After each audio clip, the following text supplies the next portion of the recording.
Shalom Racham, très chers amis, nous sommes Erev Shabbat Kodesh, Parashat Chayei Sarah. Et le premier pasuk de la Parasha, Vayu Chayei Sarah, Mea Shana, Ve'esrim Shana Ve'sheva Shanim, Shnei Chayei Sarah. La vie de Sarah fut de 127 ans, telle fut la durée de sa vie. Et les différents commentateurs discutent pourquoi il y a cette répétition. La vie de Sarah fut, etc. Et telle fut la durée de sa vie. Shnei Chayei Sarah. Pourquoi la Torah a besoin de répéter cette phrase Shnei Chayei Sarah? Il y a une explication que j'ai vue dans le livre Haktav et Kabbalah. Il dit qu'en réalité, chaque personne, un être humain, a deux sortes de vie. Il a une vie qui est une vie matérielle, qu'on est vivant, on mange, on boit, on dort, on travaille, on fait toutes les choses qu'un être vivant, une créature vit.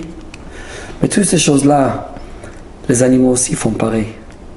Ça, c'est une vie physique, matérielle. Ça, c'est une sorte de vie. Ensuite, nous avons une vie humaine spéciale. Le cadeau d'être un être humain, c'est qu'on a notre capacité de réflexion. On peut vivre, pas seulement basé sur nos instincts, mais on peut aussi penser aux autres. On peut avoir une vie avec un angle spirituel. On peut faire des mitzvot, on peut étudier la Torah. Il y a deux façons de vivre sur terre. Et dit le livre Haktav et Kabbalah, très souvent, une personne ne vit pas pleinement ni dans une vie ni dans l'autre. Lorsqu'une personne mange, il est un animal. Lorsqu'il étudie, c'est un ange. Le problème, quand il ferme le livre, il redevient animal. Et en réalité, c'est rare les personnes qui arrivent à être 100% anges. Il y a aussi des personnes qui sont 100% animales. Mais normalement, une personne, même s'il essaye de toucher un peu là, mais il a la moitié de ça, la moitié de ça. L'idéal sera que lorsqu'une personne vit sa vie matérielle, il fait ça avec des valeurs spirituelles. Lorsque je mange, lorsque je travaille, lorsque je dors, si je fais ça pour avoir la force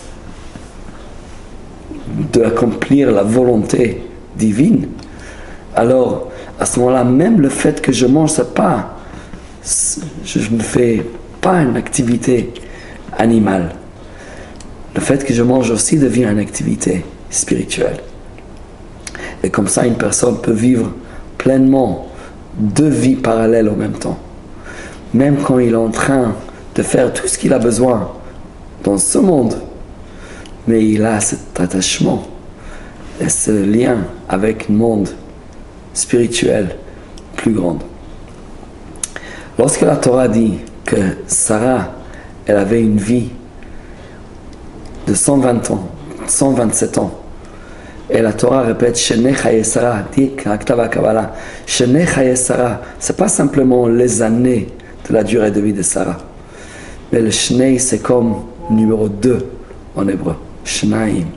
Sarah avait deux vies parce que sa vie matérielle et sa vie spirituelle ont été liées.